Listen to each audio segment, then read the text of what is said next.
Cracks in your house might be a sign of subsidence, but not every crack means the building is moving. Here are 7 signs to look out for.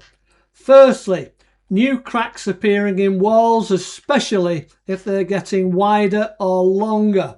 Secondly, diagonal cracks running from the corners of doors or windows. Third, stepped cracks following the mortar joints in external brickwork. Fourth, cracks that are wider at one end than the other. Fifth, doors or windows that have started sticking or no longer fit their frames properly.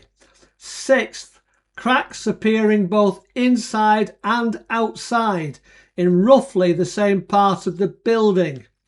And seventh, several signs developing together, such as cracking, distorted frames and uneven floors. The most important thing is whether the damage is changing. Old stable cracks may well be harmless.